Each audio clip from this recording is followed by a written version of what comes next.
नमस्कार, news express देख रहे हैं आप। आपके साथ मैं हूं खुशबू राय। मध्य प्रदेश बीजेपी अध्यक्ष को लेकर काफी हलचल है और अंतर खाने में बीजेपी में घमासान मचा हुआ है। भोपाल के जानकारों की माने तो कई नेता अपने ही खास की जड़ काटने की तैयारी में हैं। ऐसे में दिल्ली किसे अध्यक्ष बनाएगी ये तो तय नहीं है, लेकिन हवाएं काफी कुछ कह रही है। इस पर देखिए एक खास रिपोर्ट।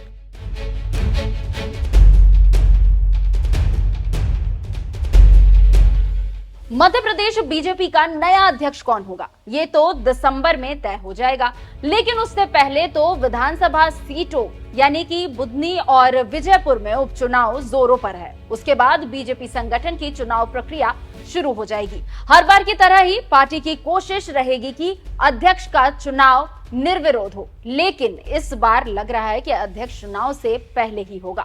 जानकारों का कहना है कि बीजेपी शीर्ष नेतृत्व अध्यक्ष के लिए कई क्राइटेरिया पर काम कर रहा है और इसके लिए दो फॉर्मूलों पर काम किया जा रहा है। पहला है जाति और दूसरा है क्षेत्रीय संतुलन। पार्टी के इस क्राइटेरिया में कुल 5 नाम हैं। इनमें से कौन अध्यक्ष पद के लिए फिट बैठेगा देखना दिलचस्प होगा। भोपाल की आबो हवा को समझने वालों की माने तो बीजेपी अगर जाति का समीकरण लागू करती है तो प्रदेश अध्यक्ष का चेहरा सामान्य वर्ग से ही हो सकता है, क्योंकि मध्य प्रदेश में मुख्यमंत्री के तौर पर ओबीसी चेहरा है। विधानसभा अध्यक्ष की कुर्सी क्षेत्रीय समुदाय से आने वाले नरेंद्र सिंह तोमर को सौंपी गई है। ऐसे में पार्टी सूत्रों का कहना है कि अध्यक्ष पद पर ब्राह्मण नेता को एक बार फिर मौका मिल सकता है। यदि ऐसा होता है तो 2 नेता इस क्राइटेरिया में फिट बैठते हैं। इनमें से एक है वरिष्ठ विधायक रामेश्वर शर्मा और दूसरे हैं पूर्व मंत्री नरोत्तम मिश्रा। अब देखना होगा कि कौन मध्य प्रदेश अध्यक्ष पद पर काबिज हो पाता है।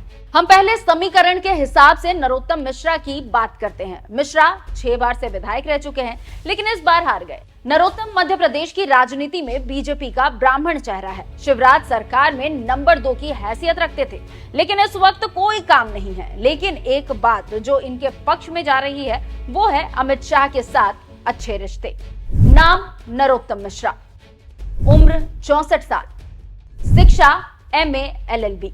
अब बात करेंगे रामेश्वर शर्मा की, जो भोपाल की हुजूर सीट से 3 बार के विधायक है। इस बार वे मंत्री पद के दावेदार थे, मगर उन्हें मौका नहीं मिला। साल 2020 में जब कमलनाथ सरकार गिरी और फिर बीजेपी की सरकार बनी तो वे प्रोटेम स्पीकर बनाए गए थे। नाम रामेश्वर शर्मा, उम्र 54 साल, शिक्षा ग्रेजुएट। तो आप समझ सकते हैं कि 2 ब्राह्मण चेहरा यही है। जानकारों की माने तो दोनों नेता बीजेपी के समीकरण में फिट बैठते हैं और मध्य प्रदेश की राजनीति में इन दोनों चेहरों के सिवा और सुटेबल कोई और चेहरा नहीं दिखता है। ऐसे में देखना दिलचस्प होगा कि आगे क्या होता है और कौन प्रदेश अध्यक्ष बनता है।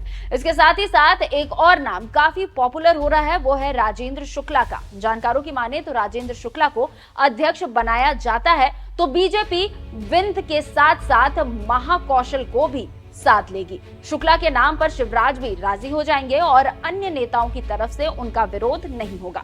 अब देखना होगा कि आगे क्या होता है और कौन अध्यक्ष बनता है।